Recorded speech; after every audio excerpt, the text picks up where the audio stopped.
Hello everybody and welcome back to Law and Court Cases, and in today's video we're going to be talking about our first scam.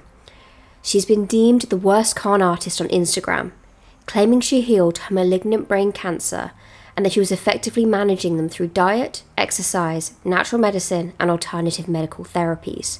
Today we are talking about Belle Gibson, so without further ado, let's get into the video. Annabelle Natalie Gibson grew up in Launceston, Tasmania, and moved to mainly Queensland for school. She later relocated to Perth in Western Australia and in Melbourne in 2009.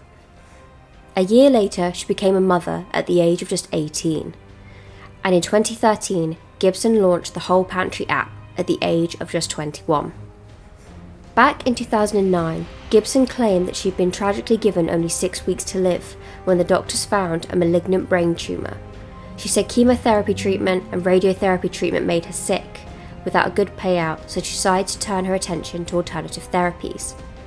The influencer launched the Whole Pantry app in 2013 and published a book with Penguin of the same name, off the back of her claims that she had cured her cancer with a gluten and sugar-free diet and a wellness lifestyle. The app was downloaded 200,000 times within its first month. She also claimed she had heart surgery multiple times, briefly dying on the operating table, and had a stroke. She later came forward and told her followers that her cancer had spread to her blood, spleen, uterus, and liver. Despite her otherwise convincing ploy to trick her followers and viewers into believing her sob story, those closest to her had become suspicious of Gibson. In an ITV new documentary, one of Gibson's closest friends, Chantal McAuliffe, says she grew suspicious of Belle's illness when she had a seizure, which she then recovered from very quickly when someone suggested to call an ambulance. Something that obviously would not have had such a visceral reaction to someone who was actually sick. The Whole Pantry is an app that spread the message of holistic healing through foods, wellness guides and personal support.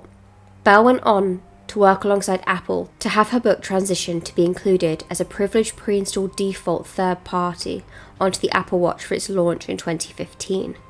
It's earned that Gibson earned a whopping $1 million in excess made through sales related to her app and the book. Before doubts were raised about her health and charitable claims, Gibson had intended to expand her brand beyond the app, having earlier registered the domain The Whole Life and advertised in December of 2014 to recruit an IT specialist to expand the app and brand portfolio. Both the Whole Pantry app and the Whole Life were registered to Gibson's partner, Clive Rothwell, in her corporate name. Journalist Richard Gilliant, whose wife had been diagnosed with cancer, started ringing experts to discuss Gibson's illness claims and noticed something was not right in what Gibson claimed. He stated, "I realised if it's a scam, it is a really big scam." He told the documentary she had hundreds of thousands of followers all around the world. Gibson reportedly told a prospective business partner in 2014 that she had several names that she went under, and in her most recent interview with the Australian Women's Weekly claimed her mother changed her name 5 times. Gibson's corporate filings indicate that she is 3 years younger than she publicly claims to be. When the book was launched in November of 2014, Gibson claimed in its preface that she'd been stable for 2 years now with no growth of the cancer, but her story soon emerged as being inconsistent, because she also told media outlets that her cancer had reached her liver and kidneys, and 3 months earlier on her post on the Whole Pantry's Facebook page that her cancer had spread to her brain, blood, spleen and uterus. Gibson and the Whole Pantry statements regarding the benefits of exercise, healthy eating and a positive mindset were unconventional, being widely acknowledged as conducive to holistic well-being. However, on her now deleted Instagram account and in other social media, Gibson also promoted more controversial or potentially dangerous medical practices, including Gerson therapy, anti-vaccination, and the consumption of non-pasteurized raw milk. The highly controversial Gerson therapy has been similarly promoted by another Australian wellness blogger, Jessica Ainscough, whose funeral Gibson attended when Ainscough died from cancer in late February of 2015. The Gerson therapy is a natural treatment system that activates the body's ability to heal itself by treating the underlying causes of degenerative diseases. Originally used for treatment for migraine headaches and tuberculosis, it follows a predominantly vegetarian diet including hourly organic juice drinks and various dietary supplements. With approximately 97% of the Australian population under the age of 7 years immunised, federal vaccination policy heavily penalises parents who refuse to vaccinate their children by denying access to significant welfare and other benefits. Worth approximately $11,700 per annum, the sale of raw milk for human consumption is illegal in Australia, and in Victoria, one 3-year-old died and another 4 children under the age of 5 became seriously ill after consuming non-pasteurised milk in 2014. While the whole pantry has unequivocally denied that Gibson ever helped anybody to reject conventional cancer treatments, Gibson had been quoted from her social media posts as claiming that she had countless times helped others to forego conventional medical treatment for cancer and to treat themselves naturally, as well as leading them down the natural therapy for everything from fertility, depression, bone damage, and other types of cancer. As Gibson's medical claims were being scrutinised, allegations emerged that charitable contributions raised in 2013 and 2014 had not been given to their intended causes. Gibson adamantly denied these charges, but Fairfax Media stated that she had failed to hand over proceeds solicited in the name of 5 charities, and had grossly overstated the company's total donations to different causes. 2 charities confirmed to the Australian newspaper that Gibson's company had used their names in fundraising drives, but had either failed to deliver the donations or had inadequately accounted for their funds. Gibson had claimed on a number of occasions in 2014 that the whole pantry had donated approximately $300,000 to charities, including maternal health care in developing nations, medical support for children with cancer, and funding schools in sub-Saharan Africa. In late 2014, when the Whole Pantry app was pre-installed on the Apple iPad, Gibson claimed through her Instagram account to be working with 20 different charities. Gibson had long claimed in her LinkedIn professional networking profile, which she established in February of 2013, that she was a philanthropist. Gibson eventually admitted in relation to fraud proceedings that she had seriously overstated the level of charitable contributions that she had made. Subsequent media reports in March of 2015 stated that it could be ascertained that only an estimated $7,000 of the previously claimed $300,000 had been donated to a total of 3 charities, with at least 1,000 of the 7,000 reported having been donated only after Gibson became aware of the Fairfax investigation into her earlier claims. Another 1,000 of the 7 had been donated to a charitable cause under Rothwell's name, her partner, rather than Gibson or the company's name. Also in March of 2015, the parents of a young child with brain cancer, whom Gibson had befriended, came forward to report that they had been unaware that Gibson had earlier been claiming to be fundraising for their child's treatment on their behalf.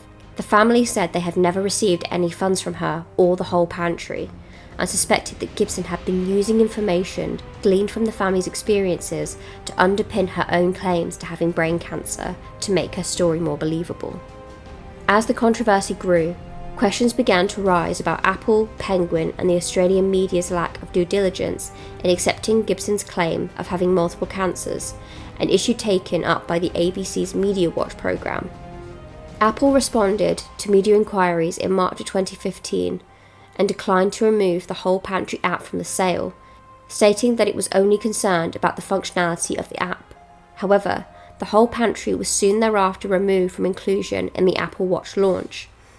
Apple subsequently deleted the app from the Apple Store and removed it from all the Apple Watch promotional materials. Apple has not provided any public comment regarding the reasons behind the removal of the app, but an internal email from an Australian executive to the company's US office acknowledged that the removal would be subject to comment. Lantern Books, who initially approached investigative journalists, claimed it had not confirmed the validity of Gibson's cancer claims, and it was not required to do so for a cookbook. Soon after the controversy grew, Penguin withdrew its book from the sale, citing a lack of response from Gibson to its queries relating to the media accusations. However, Fairfax reported that Penguin had, prior to publication of the book, already quizzed and videotaped Gibson on her cancer story, as recounted in the preface. Penguin agreed to pay $30,000 to the Victoria Consumer Law Fund as a penalty for failing to validate the factual contents of the book. Elle Australia magazine admitted that following a laudatory December 2014 story on Gibson, they had received but ultimately dismissed anonymous claims that she had been fabricating her story. A second magazine, The Cosmopolitan, which had rewarded Gibson in 2014 Fun Fearless Female Social Media Award, admitted that it too had received and dismissed a similar email. After Gibson's confessions, the magazine decided not to strip her of the award, stating that she had been reader nominated and reader voted. However, a month earlier, Cosmopolitan's associate editor stated that they had put forward the nomination themselves, indicating that the magazine, not the public, had been instrumental in promoting Gibson's award. A conventional cancer research professional from the Garvan Institute of Medical Research also went public to state that, by failing to conduct basic fact-checking and providing unfiltered PR to Gibson's untested claims, an uncritical media had been complicit in her scam. Once the controversy surfaced, the whole pantry began to remove any comments made on its since-deleted Facebook page that questioned Gibson's claims, asserting that these comments only added to the misinformation of the initial Fairfax article.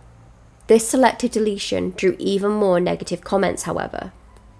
Simultaneously, posts that Gibson had made on her Instagram account that made reference to her cancers or charitable donations were also selectively deleted. Soon after, all posts were deleted from Gibson's and the Whole Pantry's Instagram accounts. Around the same time, individual postings about Gibson's cancer and claims of having died briefly while undergoing heart surgery were also being selectively deleted by the administrator of her blog at the request of the user. Accounts across a number of social media platforms were soon either abandoned, made private, or deleted in their entirety. Gibson subsequently established another Facebook account under the alias Harry Gibson, which was made private to use to hit back at Facebook followers questioning her claims or speaking to the media. In late of April 2015, Gibson gave an interview to the Australian Women's Weekly in which she admitted to have fabricated all her cancer claims. Gibson attributed her deceit to her upbringing, and specifically to the neglect by her now estranged mother, claiming to have been forced to take care of herself and her brother since the age of 5. The interview was, however, described as an admission of deceit, without expression of regret nor apology. In a May 2015 interview with the same magazine, Gibson's mother, Natalie DeBello, refuted several claims that Gibson had made about her family, including the false claims that her brother was autistic.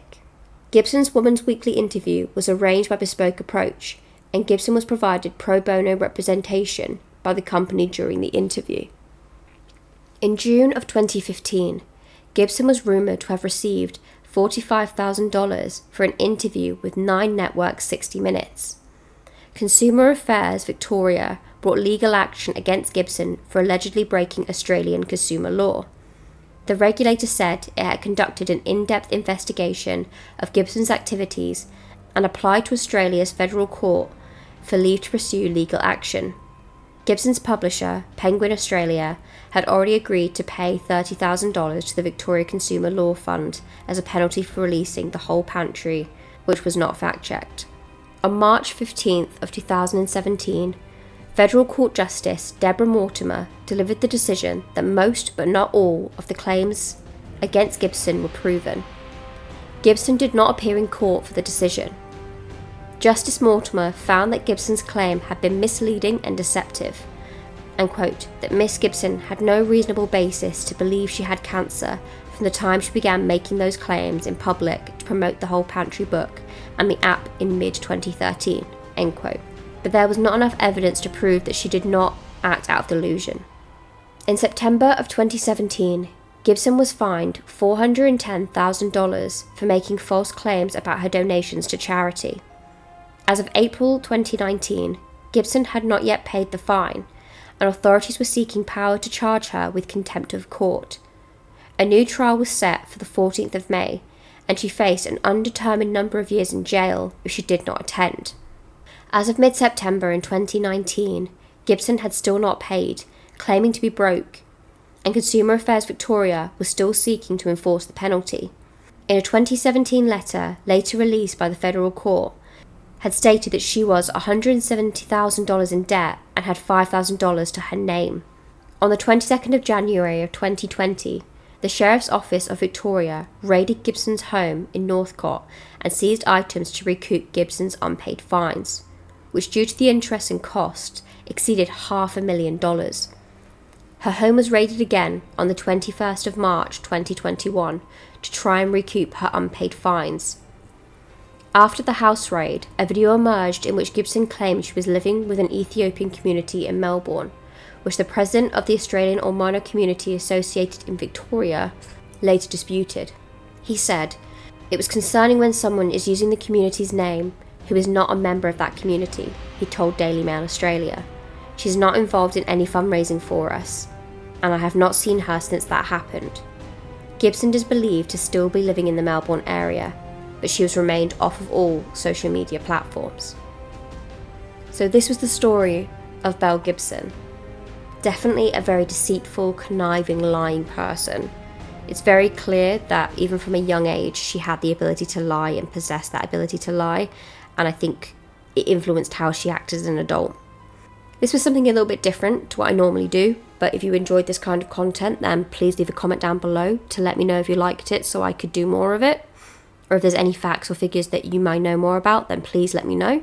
I'd love to hear about them. But anyway, that'll be it from me today. I hope you have a wonderful day, and I hopefully will see you next time. Bye for now.